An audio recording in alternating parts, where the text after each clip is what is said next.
Last week we focused on, and for about 5 or 6 weeks, is it not? More than that? Roughly 5 or 6 weeks. We focused on sabr. And we focused on the meaning of sabr, which we said was what? Sorry? Self-discipline. Yeah, all those things. But if we want to, mashallah, if you want to nut it down to one thing, it's self-discipline. But if you're doing the tests, you give them the answers. That's all right. Hello, if you hadn't said anything, they wouldn't have realised. It's so deep in the tests. All right, so it's that self-discipline, that really, and we spend a lot of time on that, and I want to just brush over it. Not really brush over it, actually. I want to delve into it some more, because if we're not rediscovering our own zeal for knowledge, if every time we read something about, even though we read the same thing 10 times, 100 times, 1,000 times, if we're not rediscovering within ourselves something new, then we're not truly seekers of Allah Azza wa Jal. We're only paying lip service to within ourselves, don't worry about anyone else. We're only paying lip service to our own sincerity in seeking to understand Allah subhanahu wa ta'ala.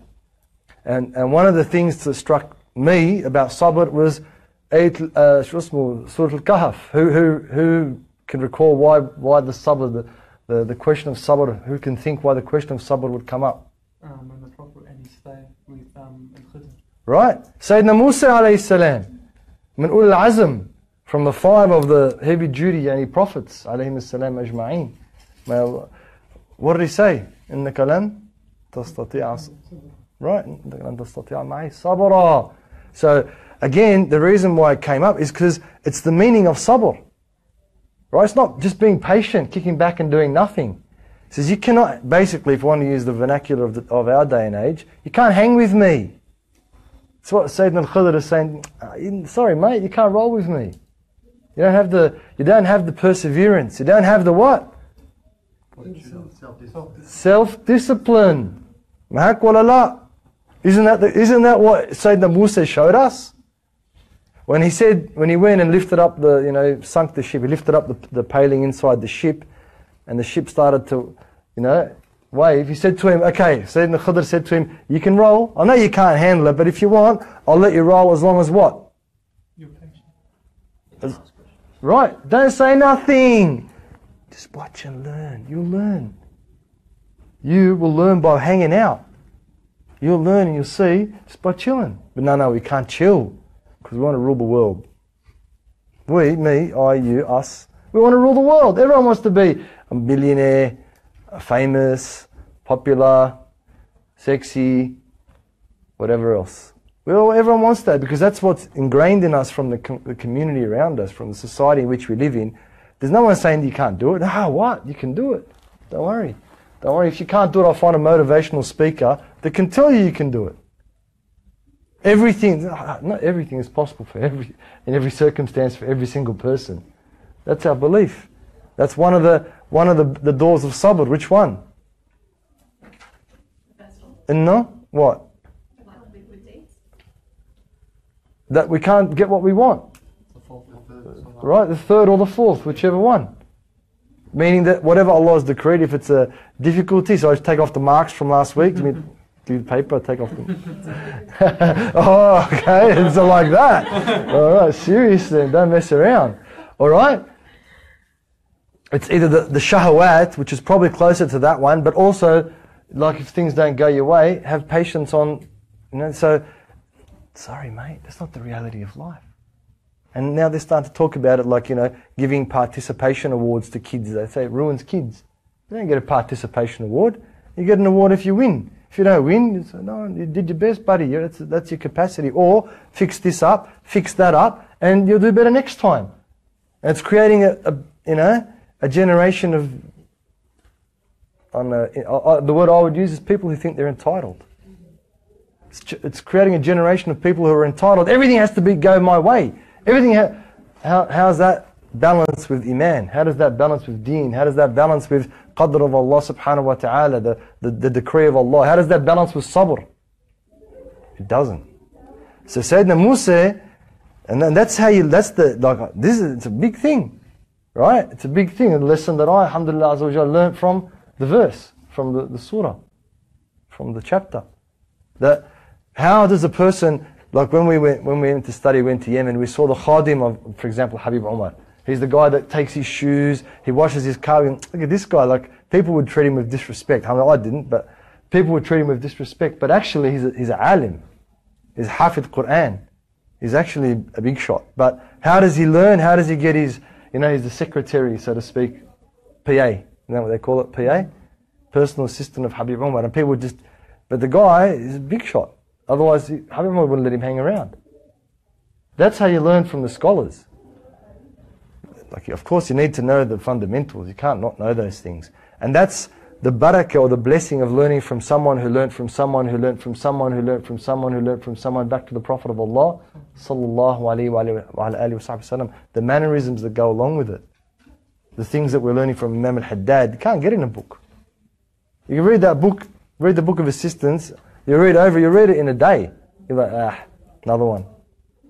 Yet when it's unpacked with, alhamdulillah, the barakah and the inayah and the care from the salaf, from, we're the true salafis in that sense, because we follow one, all back to the teacher.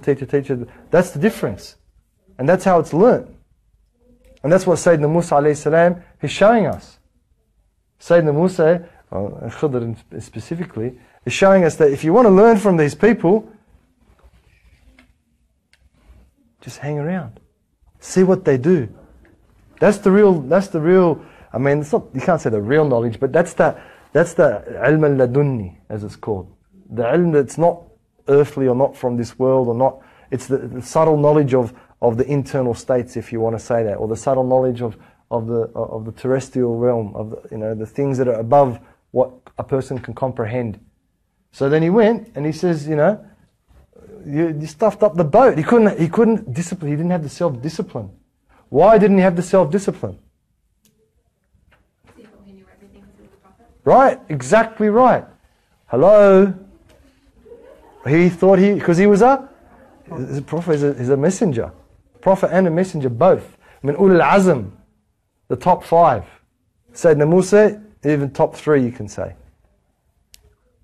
Even, maybe not, maybe Sayyidina Rasulullah, same as Sayyidina Ibrahim, probably number 1 and 2, and probably him 3. Right? So he thought, there's no one, and that's how it happened. He said, no, there's no one more knowledgeable than I am. That's it, I know what I need, I know everything. I said, no, there is. Allah subhanahu wa ta'ala told him, there is. Go, you'll find him there. And then he wasn't disciplined. Do you mind closing the doors? It's pretty noisy. Is that going to make a difference? It's around 7. Right? And then Sayyidina, then the next thing, he said, wait a minute, when he asked him, what'd you do? They're poor people and you let their boat sink, and Sayyidina Musa questioned him. He said, I told you, the condition that you hang out with me is you don't say anything. That's the condition. If you can't meet that condition, he goes, no, look, I forgot, because I'm used to doing that. I'm used to doing it. He said, all right, no worries. Can you have self-discipline? Can you control yourself in the circumstance or not? That's the question. Went, saw the boy, turned his head, snapped his neck, he died. What? How'd you kill him? He's innocent, this and that. Hold on a second. The condition is that you don't hang out, you don't say anything, you discipline yourself. It's like, okay, look, I've stuffed up this time. If I do it anymore, if I stuff up again, that's it. You can get rid of me. They went to the city, no one gave them, in the desert, whatever, town. They went in the town, there's no food, no water. They said to the people, give us. They said no. They said, we'll work. They said no, we don't want to give you anything. They saw the wall, it was leaning over, they fixed it up. They said, if you wanted, you could have organised from that some reward, money or drink or water. And then he said, okay, that's it. But the Prophet ﷺ talks about that story and says Sayyidina Musa did that one on purpose. So Sayyidina Musa did the third one on purpose because he knew, that's it, he learnt the lesson. He learnt the lesson. And Sayyidina Rasulullah ﷺ says, if Sayyidina Musa didn't do that, we wouldn't know. Right? We wouldn't know why the boat was sank, and we wouldn't know why the child was killed, and then we'd think, man, they say Khidr, some ulama say he's a prophet, some say he's not. Generally he isn't. They say he's like the top of all the awliya. He's the kind of organizer, orchestrator, so to speak. They said we would have never known the answer. That's what the Prophet of Allah ﷺ says. So that sabr, that self-discipline. And why is it in that? Why is it in that verse? The verse about the end of times. Why is it the verse we read every Friday? Because on Friday the Qiyamah is going to come. In other words, the last day, the sun rising from the west, is going to happen on a Friday. Why? That's one of the things we have to do. If we cannot control ourselves. If we don't have that self-discipline, then it doesn't matter what knowledge you have. Hey, Mahak, isn't that the story? Sayyidina Musa. It doesn't matter what knowledge you have. It doesn't matter what status you think you may or may not have. It doesn't matter. The goal is not going to be achieved. Nearness to Allah subhanahu wa ta'ala, proximity to Allah, won't be achieved. So, we want to make sure that we've reinforced in our minds, sabr is not patience. It's not that. It's self-discipline or self-control. That's what it is. Self-discipline, self-control. Right? And then the other surah that comes to mind, Wal Asr. One of the ones we always like to read it because it's quick. وَتَوَاسَوْا بِالْوَا وَتَوَاسَوْا بِالْصَبْرِ.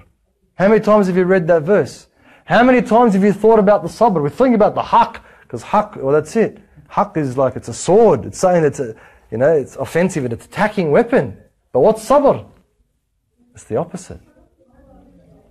So everyone's, haqq, habibi. How many times do you hear people talk about haqq? In your life, daily, every week, every month, every year. How many times do you hear people talk about haqq? About right. How many times do you hear talk about sabr? Wait a minute, what does the verse say? وَتَوَاسَوْا بِالْحَقِّ وَتَوَاسَوْا بِالصَّبْرِ. And the verse doesn't even say وَتَوَاسَوْا بِالْحَقِّ وَالصَّبْرِ. No. It's double confirmation. You can say that subhanahu wa ta'ala. وَتَوَاسَوْا بِالْحَقِّ وَالصَّبْرِ. But he doesn't subhanahu wa ta'ala. He says وَتَوَاسَوْا. In other words, they counsel each other about haqq, and they also counsel each other about, those things go together. How many times have you heard someone counsel someone about being self-disciplined? How many? It's the opposite. When we see someone pumped up, we get pumped up too. Yeah, why he did that? She did that to you, I'm gonna. What do you mean you're gonna? What do you mean you're gonna? Where's your counsel? Where's that verse? Every one of us reads it at least once a day probably. Because quick. Wal Asr. All the time. And then insan lafi khusr. That's it, they're lost. So you can't have haqq without sabr. Sorry. You can't have reality without self-discipline. It's not going to work. Without self-control, it's not going to happen. What are you going to do with the haqq? Did we as the believers have haqq or not? We did.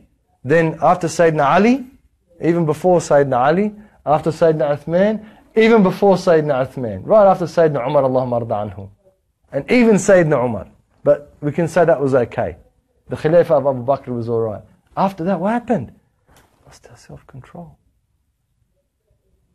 That's our history. Like, I don't know, if we don't study that and understand our history along with our jurisprudence, we can't understand the operation and the transgression, the movement of time. And we can't understand ourselves. And we can't understand how to deal with the time in which we're living. We can't understand how to deal with it. There's no sabr. He wants to be Khalifa. Sayyidina Umar was smart. When he got stabbed by the Majusi Abu Lu'lu'a, he told his son Abdullah, he said, he picked 6 Sahaba. He said they've got 3 days, 3 nights to make a decision about who's going to be the next Khalifa. He knew there's going to be a fitna. He said, if in those 3 days they don't decide who it is, kill all 6 of them. That's it. That's it. Because it's going to be a fitna when the people are not self-disciplined. They got haqq. They got la ilaha illallah Muhammad Rasulullah. But when self-discipline goes, it doesn't matter about haqq anymore. Haqq is not going to be established anymore. Haqq is going to, and that's what slowly.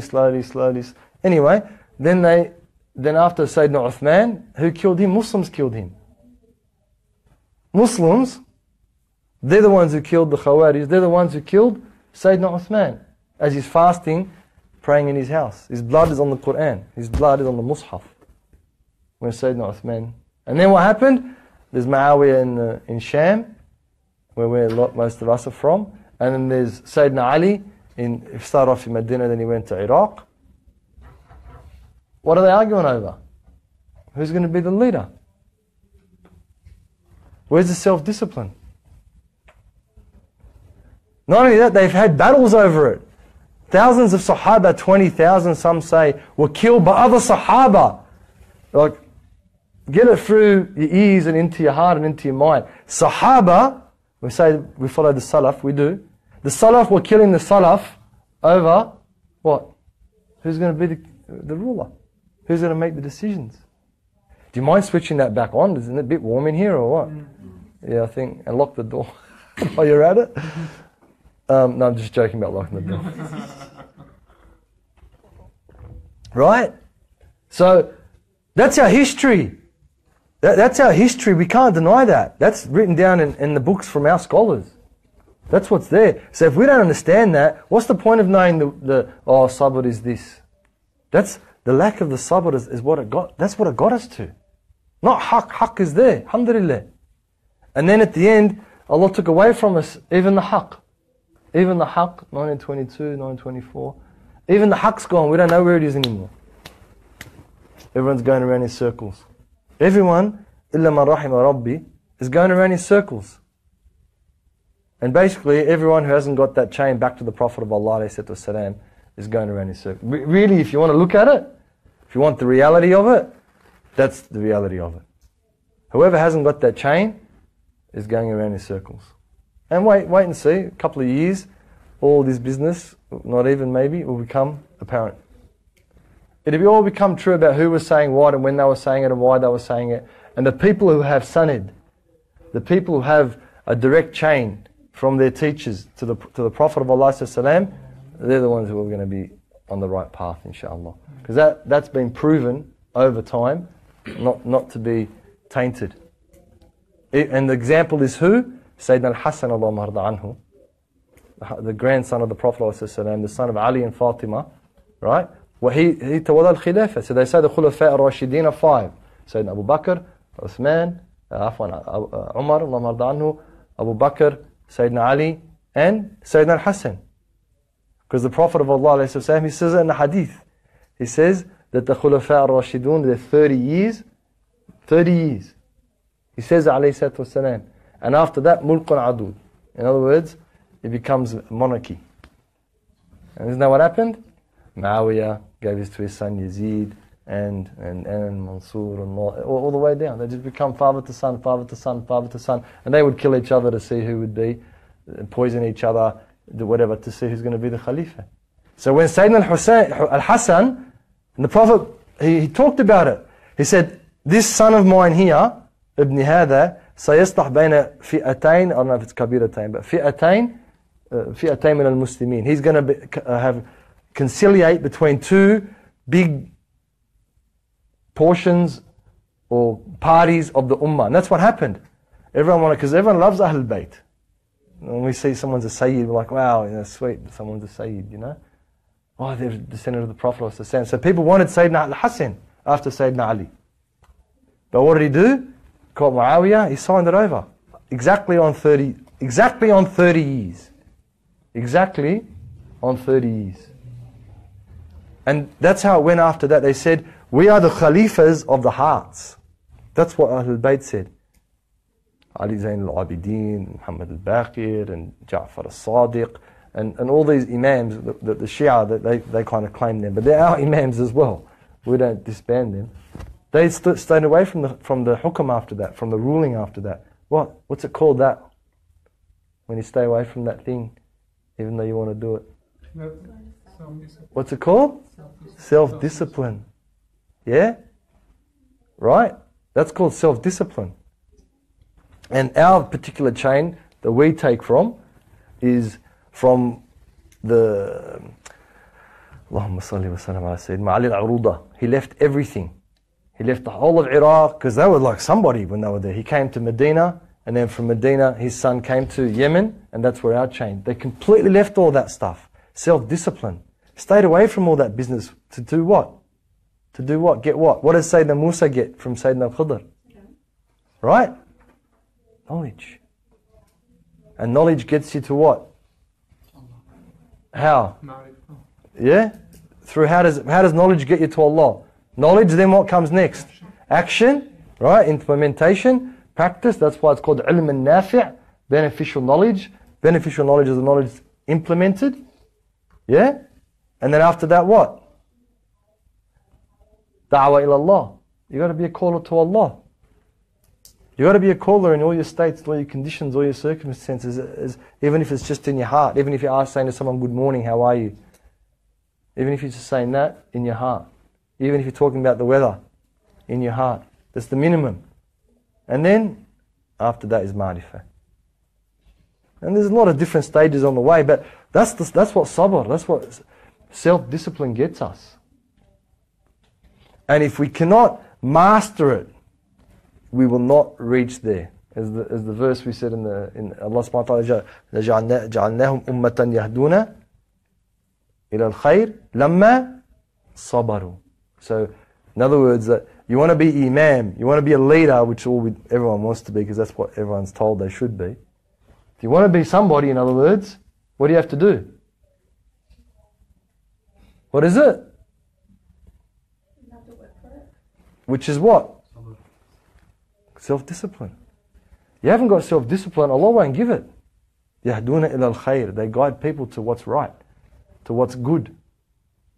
Then we wonder ourselves, why aren't we? We're on the deen that's right, aren't we? It's deen al-haq. Why can't we guide people? It's where's the self-discipline? That's the key. وَتَوَاصَوْا بِالْحَقِّ وَتَوَاصَوْا بِالصَّبْرِ. Not just haqq, and that's what we're on about. America, whatever, Nigeria, whatever country we want to pick, Venezuela. You know, every time we come with something different. Greenland, next time will be Greenland. Right? It's their fault. No, Habibi, it's not. Don't worry about that. Don't worry about that. Yeah, we should talk right, no doubt. But if that's not tied with self-discipline, then what have we got? When someone is on about truth, and it's not tied with self-discipline, what do we have? Anarchy?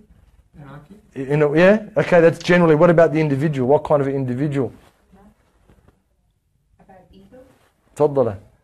Right, what are they doing, that person? They're following their desire. There's no minhaj, there's no methodology. There's no methodology. You know, like the groups, you know, they're on haqq, they're on la ilaha illallah. The guys that killed, as an example, Sayyidina Uthman al-Khawarij, they're on la ilaha illallah. What they said, but which is an issue, they said that the Quran is a creation, but it's not. It's the word of Allah. But still they pray, they fast, they did. Alright, they're not like totally off their heads. They need a little bit of fixing up, no doubt. Yeah? But they followed their desires, because there's no self-discipline. There's no self-discipline. And the real self-discipline is what was exemplified to us by the Prophet of Allah sallallahu alayhi wa sallam. And if we take that with the Sanad as well, then we'll be able to deal with ourselves first and foremost. We'll be able to deal with ourselves first and foremost. So, I mean, I know hopefully I'm not flogging the dead horse, but the sabr cannot be overstated. Self-discipline cannot be overstated. That's the key. And especially when it comes to our impulses and desires. The challenge is there for each and every one of you. It's easy to have the first version of sabr, which is what? Ala ta'at, or on obedience. And what about the second one? On disobedience to Allah. And the third one, the things you don't like, right, that have come from where? Allah. And the second one? They're easy.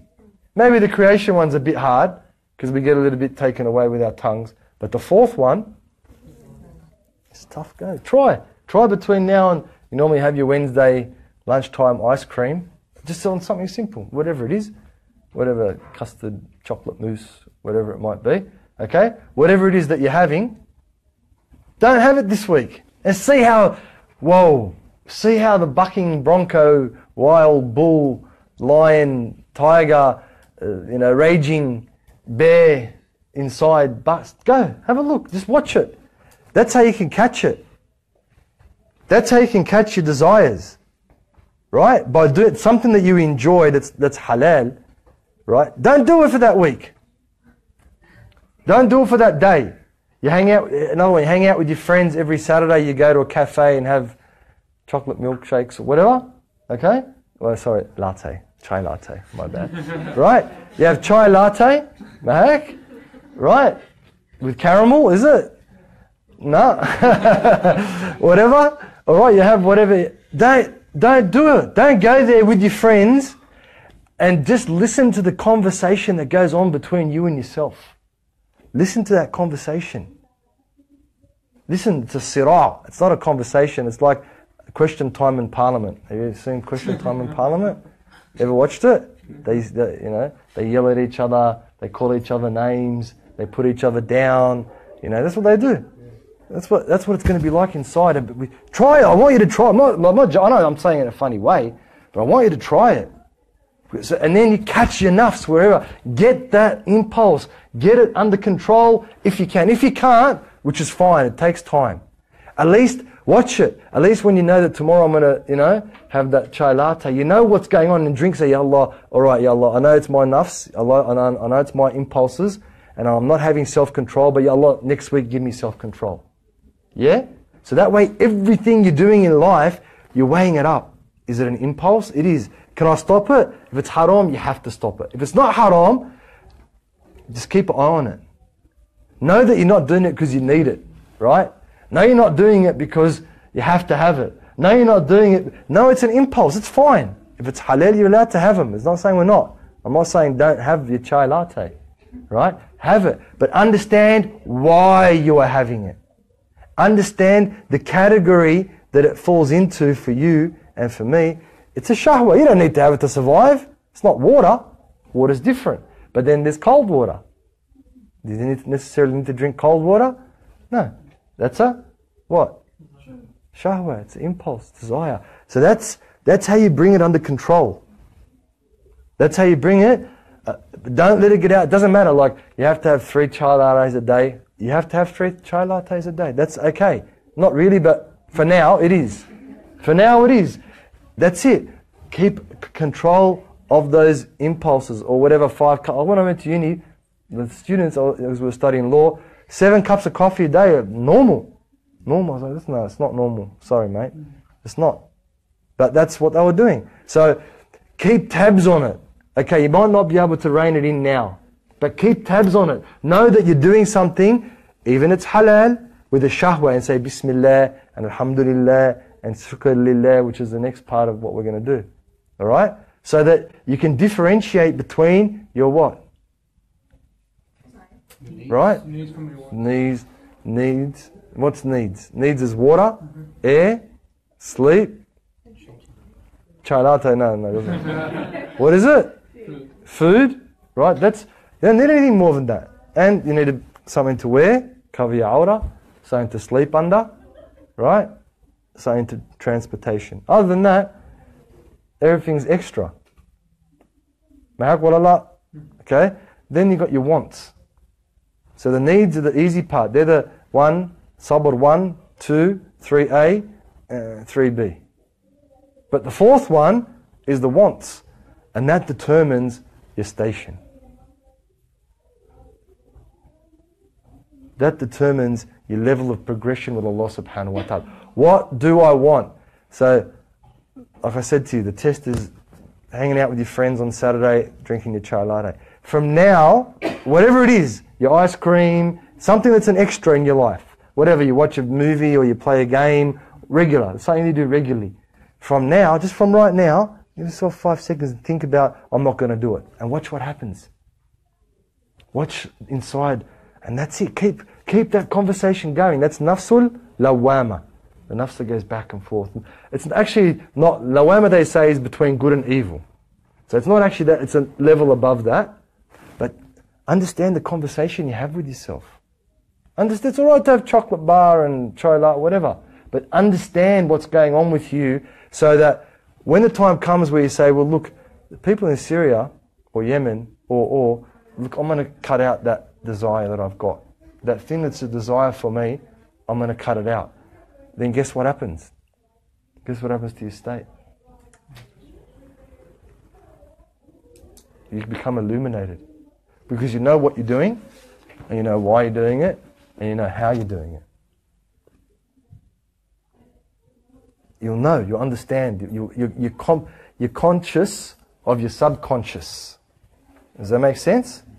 You're conscious, in other words, you understand cognitively in your mind what's going on in your heart. And guess what that is going to lead to? Tell me. Think about it. What? What?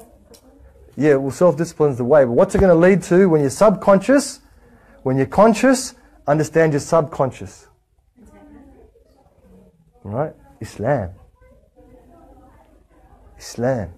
Or istislam. Or itmatnan. Right? Itmatnan, contentment, exactly what it is.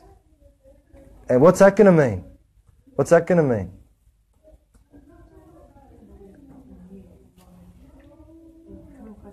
Certainly. It means inside your head, it's not a fight.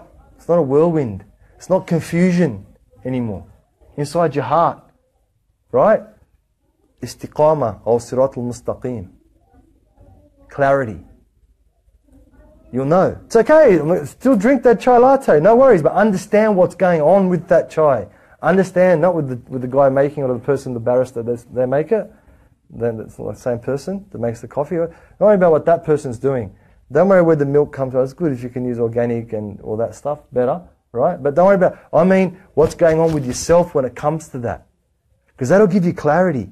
All the things we're seeing, the TV, the news, it's putting thoughts into our mind, into our heads, and feed's worse than TV. I got to tell you, like at least we used to, when we were young, I don't know what it's like now, but used to go for like 8 minutes or 7 minutes, then there'd be an ad for 2 minutes. Now, this is quick. It's 10 times quicker, 100 times quicker. It's just depending how fast you can move your finger, really. That's constantly putting things into our mind. Impulses. It's actually putting impulses into our impulses. So of course we're dizzy. Of course we can't find clarity. Of course we can't see direction. Of course we're not at ease. Of course we haven't got contentment. And then it's a vicious cycle. When that's there, guess what happens to the shahawat and the impulses? Right? Yes or no? I didn't say it. One of your peers said it. Increases. Of course it's going to. And it's a vicious cycle. It just gets worse and worse. Turns into addiction. Whatever type of addiction you want. Like having your phone and always being, like I said, the brothers when we went camping, there was no reception. They're using their phone. I don't know how they were using it. But it's an addiction. That's someone who's sick. It's not not that bad. Right? And addiction, a person is addicted, what can you get them to do? Right? Anything to satisfy what? Their addiction. And that's where we're heading. Humanity, particularly first world people, that's where we're going. We're all addicted. Whether it's the chai lattes or our own grandeur or whatever else, money or whatever it might be, position, popularity, that is being fed to being successful, having money. Once we're in that cycle, like, you see the things, the cartoons they draw, where the guy's sitting in front of the TV and he's being fed by different corporations, and that's it. And what's the key to getting out of it? Self-discipline. Thank you. Sabr. Sabr, sabr, sabr, sabr. That's the key. That's the key. That's the key. So, last week we understood all about it, and this week how to use it and the benefit of it. Mutlaqan, absolutely. I mean, we talked about benefits last week, but it's got to be foremost on our minds. It has to be foremost on our minds. If it's not foremost on our minds, we're going to fall. And when we fall, it's going to be hard to get back up. It's going to be difficult to get back up. And like I said, it doesn't mean that you stop having your child. It means you understand what the process is going on in your mind, conscious and subconscious, so you can deal with those issues that are going on around us. Yeah? Any questions about any of that? Is it overkill or is it alright? Is this process of sabr, is it something that like purifies you? Or is it just like tarbiyah? Tarbiyah is the word. But tarbiyah ends up being purification. Because look, let's look at it, and like I said, if you don't have to, I'll give up my chai latte today. And I'm still working on my self-discipline. What am I going to give up tomorrow? Tell me, what are you going to give up? Burgers, okay? Except, right? Astaghfirullah, burgers, right? So tomorrow it's burgers. And what about next time? Chocolate. Give me more. That's not... Right? TV, let's say. Facebook, for example. Staying up late, for example. And then what am I going to replace those things with? Right? That's the tadarruj. That's how one goes up. Lamma sabaru. When they had self-discipline. And then it just takes care of itself after that. Consciousness. So the result of each one of those doors of sabr. So what's the result of the first one? Number one. Sweetness in ibadah. What about number two? hellfire will be... Right? Sins will just... Okay, what about number three? No, me. 3A. By, what is it? Sweetness of soul. To Allah Azza wa Jal, mashallah, mumtaz. 3B. character. Khalas, man. Alright, akhlaq. And what about the last one? 4. No one remembers 4. The path for all the path to Jannah and Jannah is. Right? That proximity to Allah Azza wa Jal. That's from each one of those different self-discipline over different aspects of who we are.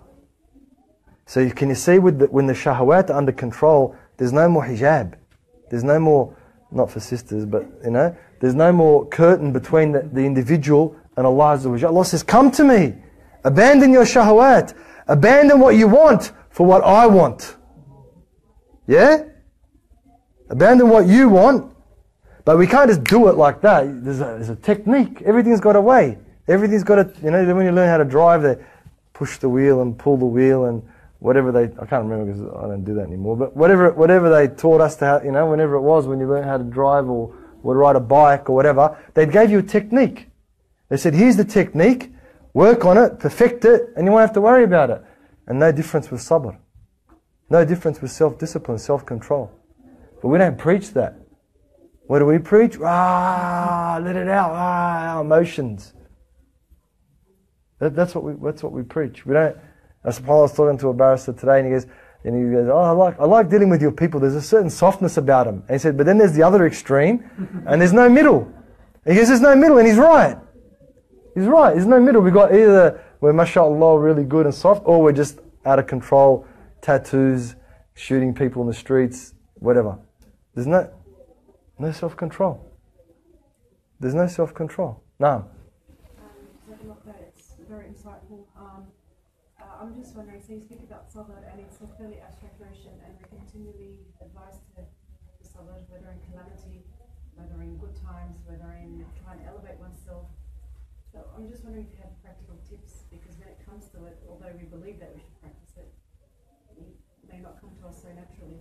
And I understand it's a muscle that needs to be exercised, like anything, for it to grow. I'm just wondering. Have a look at the chapter. Did you get a chance to read the chapter? I'm just looking now. I think You have a read the chapter, get past one of the exams.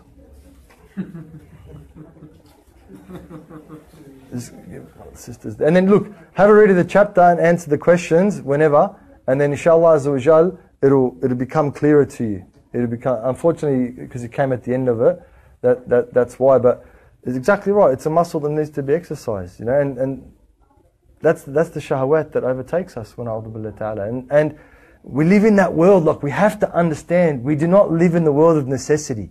We live in the world of want. That's the only thing we're arguing over. Should I buy the iPhone 8 or the iPhone, is it X or 10?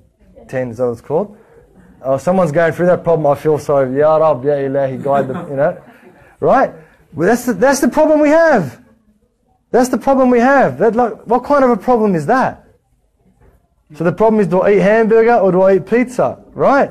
Do I drink Coke or Diet Coke or whatever? This soft drink or iced tea?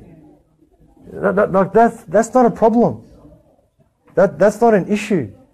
That's not something that that should perturb us or make us lose sight of our purpose in life.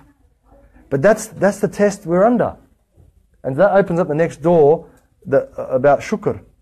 Okay, because if we don't have that, and if you guys read it, mashallah, should we read it again? إنه نتعلم والتعليم والتذكر والتذكير والنفع والانتفاع والإفادة والاستفادة والدعاء إلى الهدى والدلالة على الخير والحث والتمسك بكتاب الله وسنة رسول الله ابتغاء مرضات الله وقربه وثوابه سبحانه وتعالى. So we'll just do a little bit just to keep going. It says قال المؤرخ رحمه الله المؤلف رحمه الله رضي الله عنه وعنكم نفعنا به وبكم. It says وعليك بالشكر لله على ما أنعم به عليك وما بك من نعمة في ظاهرك وباطنك ودينك ودنياك إلا وهي من الله. قال الله سبحانه وتعالى وما بكم من نعمة فمن الله ولله عليك من النعم ما تعجز عن عده وإحصائه فضلا عن القيام بشكره وإن تعدوا نعمة الله لا تحصوها ولو أن الفقير المريض من الموحدين تفكر فيما لله عليه من النعم لشغله أداء شكره عن مكابدته الصبر فعليك ببذل الاستطاعة في شكر ربك ثم بالاعتراف بالعجز عن القيام بما يجب عليك من شكره. So which page is it in that book with the gentleman on the front, the brother, the sheikh? 115. And what about the other one? Is the other one around still, or it's not here anymore? Disappeared. Okay, so 100. Everyone can see a copy. So he says, on gratitude, you must thank God for all He has favoured you with. You have no good thing, whether outward or inward, religious or worldly, but that it comes from Him subhanahu wa ta'ala. He has said, exalted is He. Whatever good thing you have is from God.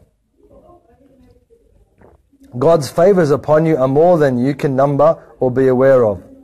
Than you can account for or be aware of, let alone adequately thank Him for.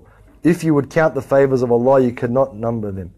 If the poor and sick among the people of monotheism reflected on God's favours upon them, they would become too intoxicated by giving thanks to feel the hardship of patient endurance or self-discipline. You should do as much as you can to thank your Lord and confess your total incapacity to do so adequately. Every time we come to the class, someone asks me from the other students, are you still doing that book? Are you guys on the same book? I'm like, yeah. I'm like, man, have you repeated it? I'm like, no. But how? That explains it. So last whatever period of time, we were talking about self-discipline. The Imam was teaching us about, and now what? The link from self-discipline to Allah subhanahu wa ta'ala in terms of the shukr. In other words, how that self-discipline can become a thamara, can become a fruit. How to go beyond the constant battle of yes, no, latte, caramel, without caramel, whatever, large, medium, whatever the battle's going on. Okay? Whatever that battle's going on. Go to the next level, he's saying to you. All right, you understand that. You've applied that in your life. You're working on perfecting it. Look to the next level so you can go and say, yeah, okay, all right, let's get this done and go one more step up. Why would you go to anything else if you've got that? I mean, I don't know. Every time I read it, I read the same chapter 5 times, and every time I read it, I'm thinking, he's reading our lives from 300 odd years ago. He's telling us exactly what's happening in our time from 300 years ago. So, he talks about shukr. In my view, this is the ultimate sifa, quality, that a first world person needs to have. In other words, us. If we can perfect that gratitude to Allah subhanahu wa ta'ala, that shukr, then we'll be able to deal with our desires, our impulses. We'll be able to deal with them, be able to conquer them, inshallah, and master them, and have them work to our favour. So that our impulses become what? The sweetness of ibadah. That it's like everyone's doing one thing and I'm doing something totally different and I'm happy doing it. It's not like I'm doing it, which is what's going on now, and I'm looking out over the next door or down the road or on Facebook and seeing what everyone else is doing, thinking, oh man, you know, if it wasn't for deen, if that wasn't haram, I'd be doing that. And it's obvious in the way we dress. It's obvious in the way we speak. It's obvious in the way that we act. It's obvious in our mannerisms. It's obvious in the way we drive and the types of cars that we drive and the houses that we have. And it's obvious that really what we really want is what our impulses are telling us to have. Really. Really. Mahak? Anyway, we'll get there. So, عليك بشكر الله سبحانه وتعالى على ما أنعم به عليك. So, you must thank God. In other words, you must be grateful to Allah subhanahu wa ta'ala for all that He is. An'ama, it's a favor as well. It's a ni'mah, it's a blessing. For all that He's blessed you with. And then He goes on, He says, there is not one type of blessing. You got no good thing. No type of blessing at all. Whether it's zahir or batin. Whether it's internal, spiritual. In other words, in that sense. Intellectual, maybe in that sense. Or batin. Your arms, your hands, your feet, your toes, your eyes, your hair, if you've got any, right? Whatever it is, whatever blessing it is, it's from Allah. Even the deen. When was the last time you said to Allah, Alhamdulillah, Ya Allah, you allowed me to choose the deen of Islam? It's that, you know, other than Allah subhanahu wa ta'ala says in the Quran, that Allah gives permission for people to say His name in their house. You can't just do it. No one can pronounce the name of Allah unless Allah allows that to be the case. When was the last time I said Alhamdulillah about that? Or the Sahabi said Alhamdulillah ala ni'mat al-Islam wa kafa biha min ni'mah. He said Alhamdulillah on the blessing of Islam, and I don't need any other blessings. And then when he came back, the Prophet asked, where is he? Where is he? He thought he was in trouble. Tried to duck and weave and hide. They said, call him. They called him, he said, "What? Tell us what you said." He goes, "What?" It was a throwaway line. That's what his state was saying, his heart, his subconscious.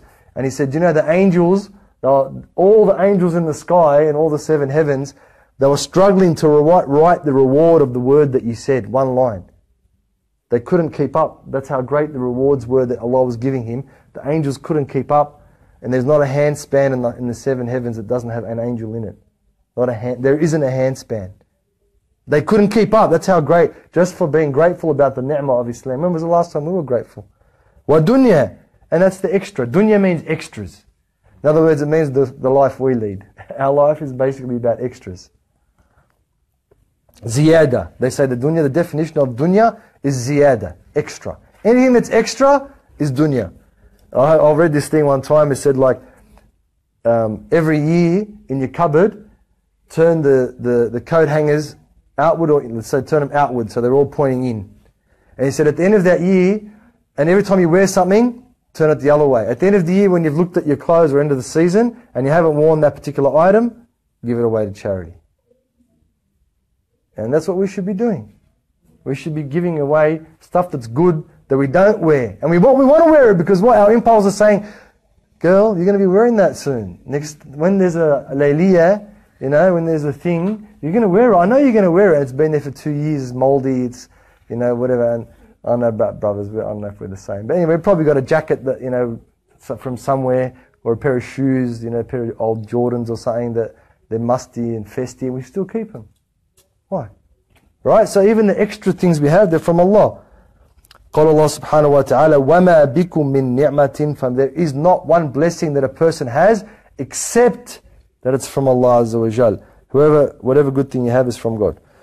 وَلِلَّهِ عَلَيْكَ مِنَ النِّعَمِ مَا تَعْجِزُ عَنْ عِدِّهِ أَوْ عَدِّهِ وَإِحْصَائِهِ فَضْلًا عَلَى الْقِيَامِ بِشُكْرِهِ. It's a beautiful line. God's favor is upon you more than you can number or be aware of, let alone adequately thank Him for. So it's, an id is to count. Wal ihsa is to take account of. Take account of that. The count is one thing, right? So I count, for example, I'm a shopkeeper, and I count don't know, whatever, I don't know, thongs, shoes. I count thongs just to make it easy. This many pairs of flip-flops or whatever. Okay?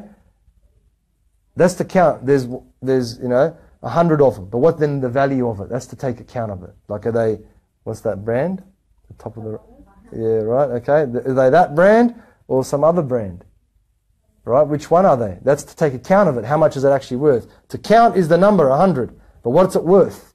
That's the ihsa. We can't even do that. If we were to count how many times our eyes blink in a day, how many do you reckon it is? 70,000. 70,000 blinks in a day. How many heartbeats in a day? How many cells get changed in our body every day? How many thoughts do we have in a day? How many breaths do we take in a day? How much skin is replaced every single day? Right? We don't even, how much, chemical reactions. There's got to be trillions every day in our body. There has to be. I don't know how many, but how many chemical reactions are going on just so that we can live. And that's just only within ourselves. Let alone the fact that, the ulama, they always say, let alone the fact that your teeth, right, which are hard, are jammed into your jaw. Like they're jammed in, they grow. Like when kids have their teeth when they're babies, they cry and they get sick and whatever. When kids are older and they get after their milk teeth, it's painful. But Allah, through His mercy, actually they say He sends an angel so that we don't feel the pain of the teeth in our own gums.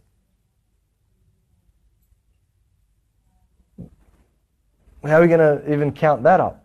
How? And that's only within ourselves, let alone the universe and how the sun's travelling at 17 million miles a day, kilometres a day, and the gravity and the ozone, the different layers protecting us from whatever they're protecting us from, and the fact that things in outer space don't fly into our Earth and our sun doesn't burn us or whatever. All the other different, we can't even count them up. That's why scientists, all scientists, proper scientists, they give up. They say, yeah, it's true, God exists. Something exists greater than all this stuff. Because they sit down and do the mathematical equations or whatever, they realise that, wait a minute, no, it's too great. It's not just by accident. The other bodgy fake scientists, we've got fake news and we've got fake scientists. They just make it up because it suits an agenda. But all of them, Einstein, Copernicus, Hubble, all these people, you read about them. They all say it. They might say that, look, we don't want to accept it, but we know it's there. That's kufr wa na'udhu billah. To know it's there and not accept it, that's the kufr. Right? He says, so we can't even add them up, count them, take account for them, let alone to be grateful. Because doesn't that make sense? Right? If you don't know what bounties and pleasures and blessings you've been given, how can you give thanks for something you're not even aware of? Does that make sense? You got to think about it. You got to process it. Right? Someone gives you $1, you say thanks, they gave you $1. But if someone puts $1 in your bag, $1 in your pocket, $1 in a book, so you don't even know that dollar's been put there, or dollars used to be paper in my day, $5. Put $5 here, $5 there, $5 there, and you don't know it's there. Can you tell them thanks for it? Right? You can't. So with Allah Azza wa Jalla, the bounties that we don't know about, how can we even be grateful for it? Can't. We haven't counted it up. We're taking account for it. He says, وَإِن تَعِدُّ نِعْمَةُ اللَّهِ لَا تَحْصُوهَا. If you were to count the favors of God, you cannot remember them. Okay? So وَلَوْ أَنَّ الْفَقِيرِ, he said, even if the poor and the sick, in other words, the most destitute, the most disenfranchised, right, of people, of believers, of monotheists, if they reflected on God's favors upon them, they would become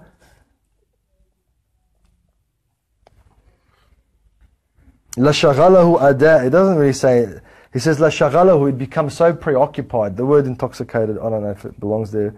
He says they become too preoccupied, right? That person would become too preoccupied with the remembrance of Allah subhanahu wa ta'ala to feel the hardship of what? Self-discipline. I just wanted to get to that line. Alright? That's what I wanted to get to. Because it's hard to have self-discipline. The chai latte, it's in my head when I go to that place, when I go past, every day when I walk to the bus, to the train, to the whatever, at lunchtime at work or wherever it is, my brain's already thinking of it. That's it. My mind's set on it, so to speak. So when I go there and I don't get it, what do I feel? What do I feel? Tell me when you don't get what it is that you want. What do you feel? Agitation. Right? What else? Anxiety? Anger? Frustration? Which is all a form of what? Pain. Yeah? And isn't that aren't they the two driving forces in our lives? Pleasure and pain. So what the Imam is saying, add gratitude to Allah and it will cover the pain. It will cover the pain of missing out. Because that's what emotions is, that's what impulses are about. Like for example, your friends get together and they don't let you know and they go somewhere. Get cut. And the pain lasts for how long? Bro, it lasts. One time my friends dogged me in 1997. I still remember it till now. I still remember it. I'm like, man, they dogged me. What? How they dogged me for? Right? It hurts. It's painful. It leaves a scar. Leaves a scar. Yeah, I know. Right? But the shukr, the gratitude, the recognition basically of Allah's favour upon us, it replaces that pain with sweetness. It replaces that pain with pleasure. It replaces that pain with satisfaction, contentment, with Islam, with istislam, with peace, internal peace. And that's what each and every human being is looking for. Whether they're jumping off a tall building, or diving to the depths of the ocean, or driving cars at breakneck speed, or whatever, trying to surf 50-foot or 100-foot waves, or flying into outer space and living on the space station for however long, or whatever they're trying to do to realize that they're just trying to get peace. They were taking drugs until the point of, they're just trying to, but unfortunately, if a person goes on a path to fulfill their impulses and their desires, can they fulfill it? Why not? Right? Because that's what the Prophet said. It becomes an addiction. It becomes an addiction. And then the addiction is that whatever we're seeking, the addiction to perfect our impulses. That's really what it is. To get the full perfection of the pleasure of an impulse. Not going to happen. Even the chai latte, same place, same time, same barista. Does it taste the same every time? Look at me. But your condition, the state you're in, maybe you had something sour or something sweeter earlier in the day, or your stomach's upset, or you're stressed out. Sometimes you drink it, even remember you drank it. It's not just about the thing in and of itself. It's about your particular, subjectively, what your condition is. So, are you perfect every day? Be lucky to perfect one day a month, I reckon. If you have a perfect day one day a month, you're doing pretty good. So, some people one day a year, some people one day on, one day off. It just depends, right? So if that's not going to be the case, where you can't be perfect every day, feeling the best every day, what can you enjoy from impulses, from shahwat? Exactly. So it can't be done, and that's what we have to understand cognitively. So when we're drinking the chai latte, we're saying Bismillah, and we're enjoying, saying Alhamdulillah, Shukr, and that's where the pleasure is, not in the actual thing, but in the connection to Allah, the fact that Allah's provided that thing for us. He's given us that bounty, and we've had the self-discipline to say Bismillah, the self-discipline to seek halal, the self-discipline to pay with halal, the self-discipline to, as we said, to make the intention for drinking it, to get a strong body, to worship Allah, the first type of self-discipline, etc. That's where the sweetness, that's where the satisfaction is, for the use of a better word. That's where the satisfaction is. Yeah? It's not in the actual, because they're getting bigger. When we were young, we never used to see drinks that big. There's no way. It was like all cups were like small. Go to America. The first one I went to America, they picked me up from the airport. They're like, you want a coffee? I'm like, I don't drink coffee. I was 18. I don't drink coffee. The guy's like, it's a long drive. Like it's an hour and a half drive back. I'm going to get a coffee. He gets this cup. I swear it was this big. I'm not joking. I'm not exaggerating. It was like that, and it was like that. And he's like, goes in and fills it up. comes and he's drinking the coffee and he's like, I'm like, that's a big cup, you know, like we don't have cups that big. He says, yeah, he pays, I don't know, whatever it is, I can't remember how much the amount was, every year. And then every time he goes to that service, the gas station, the service station, he fills it up for free. So imagine how many litres of coffee they got. That's it, it's excess. Because the little one, what happens after you drink the little one every day, 5 times? What happens? Impulse-wise. Right? No, I'm not getting satisfied. Not getting satisfied. Because why? You can never fulfill Tell it, brother. You can never fulfill your desire. Can't fulfill the desire. But we think that's becoming our objective because we're first world. So yesterday the cup was, whatever, I don't know, 50 mil. Then today it's 100. And next week it's 200. Then it's a half a litre. Then, I don't know, going to put a drip, you know, straight into the arm. I don't know, whatever it's going to be. Now, one time I had that one.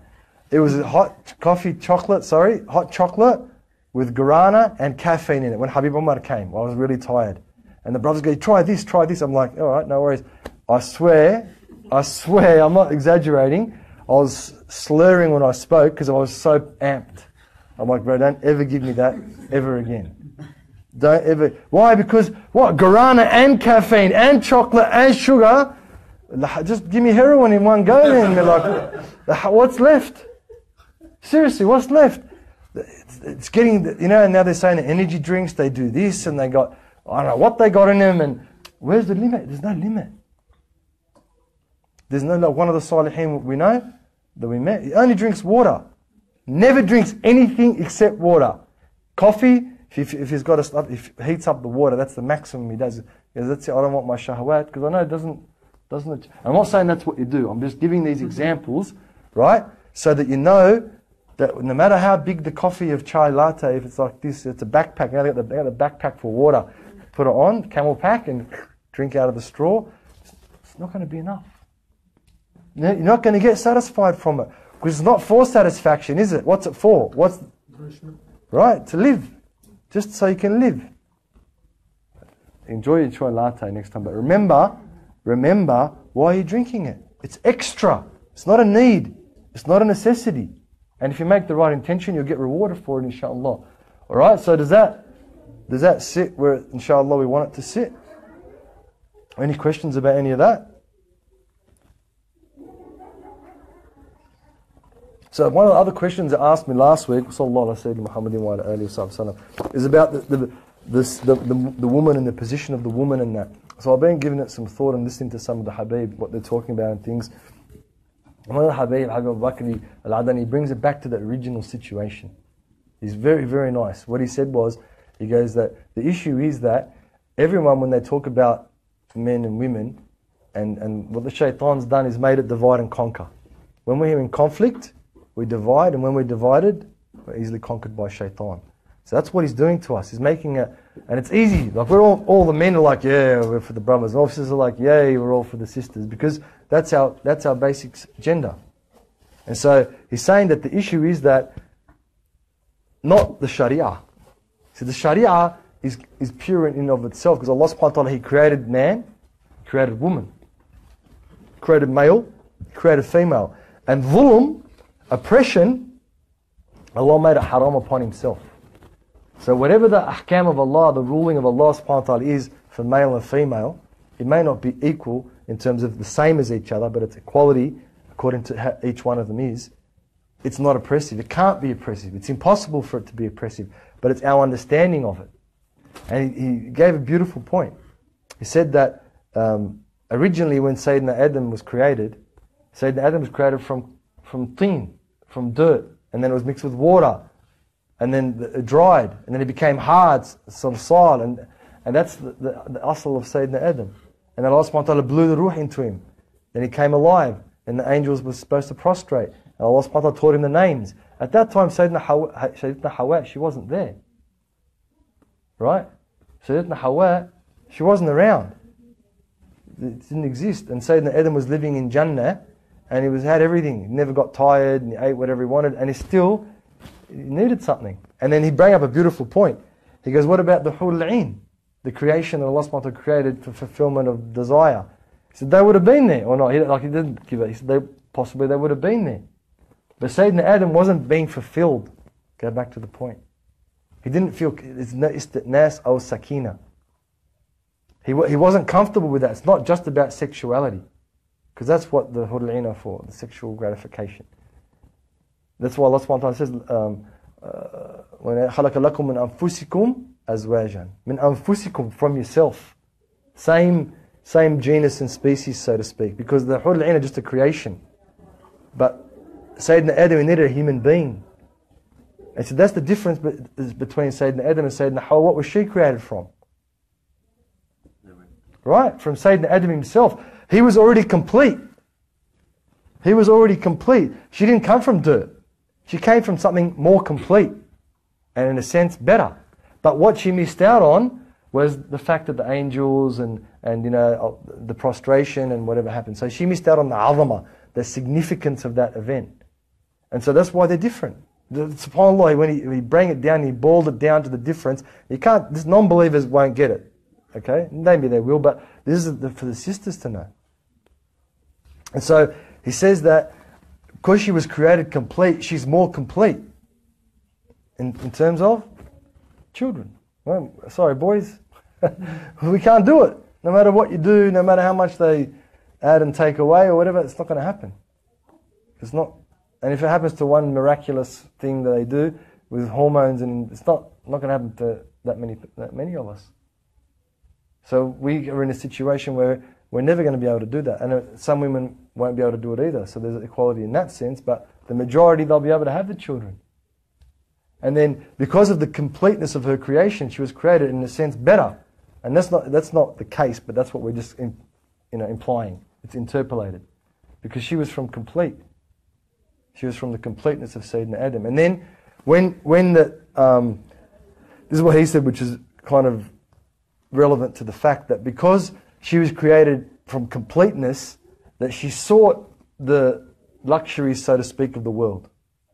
And at the end of times, when Allah Azza wa Jal, the hadith says that when the Dajjal comes, you have to tie your women up.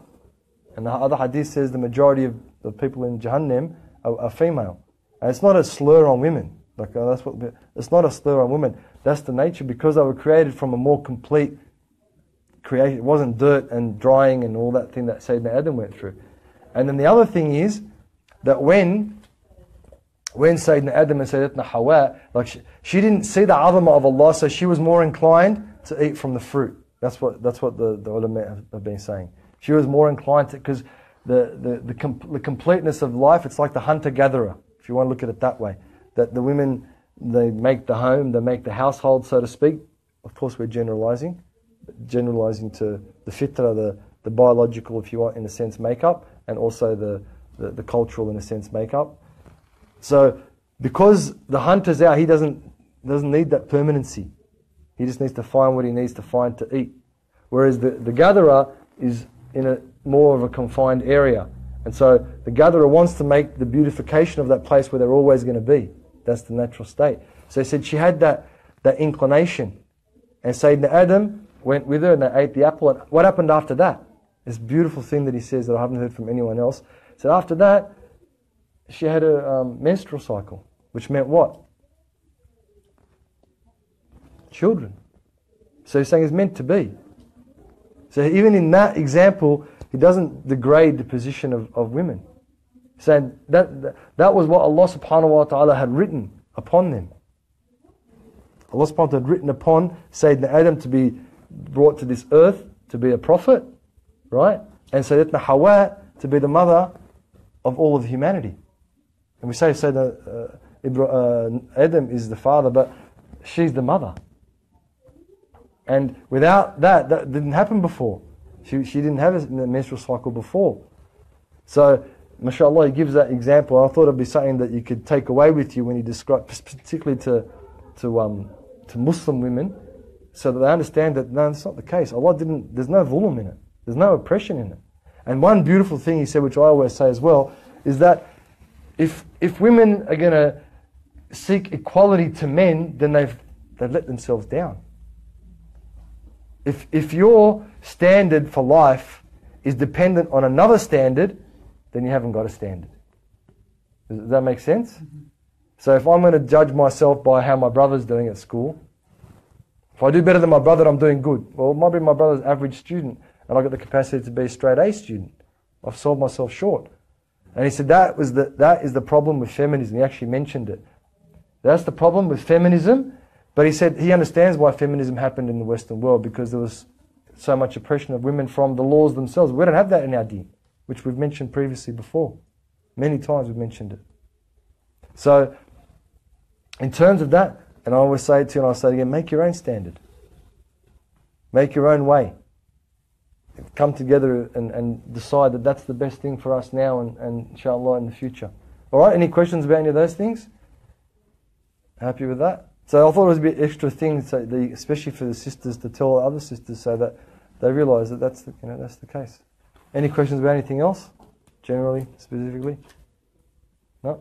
الحمد لله رب العالمين والصلاة والسلام على خير الأنام وعلى آله وصحبه وسلم يا أرحم الراحمين الحمد لله برحمتك الواسعة يسر أمورنا بالحياة بعد الممات وثبت أقدامنا على الصراط المستقيم يا أرحم الراحمين نسألك أن تفتح علينا فتوح العارفين وأن تجعلنا من الصابرين يا أرحم الراحمين ومن الشاكرين يا أكرم الأكرمين نسألك أن ترفع درجاتنا عندك وأن تثبت أقدامنا على ما هو خير لنا في هذه الحياة وبعد الممات ونسألك يا أرحم الراحمين أن تجعلنا من لا إله إلا الله في الدنيا ولا إله إلا الله عند الممات ولا إله إلا الله عند الحشر ولا إله إلا الله عند لقائك يا أكرم الأكرمين نسألك أن تدخلنا الجنة بلا حساب ولا عذاب بلا حساب ولا سابقة عذاب نسألك يا أرحم الراحمين ترفع درجات مشايخنا وتعيد علينا من بركاتهم وأسرارهم ونفحاتهم وعلومهم يا أرحم الراحمين وتنورنا بنورهم يا أرحم الراحمين وتكرمنا بإكرامهم يا أرحم الراحمين نسألك أن تبارك في هذا المكان وبارك من قام بهذا الدرس يا أرحم الراحمين ومن فسح لنا المكان في هذا الدرس يا أرحم الراحمين نسألك يا أرحم الراحمين أن تغفر لوالدينا ووالد والدينا وأن ترفع درجاتهم يا أكرم الأكرمين ويجعلهم مع النبي محمد صلى الله عليه وآله وسلم بخير ولطف وعافية وعلى حضرة النبي بالسر الفاتحة.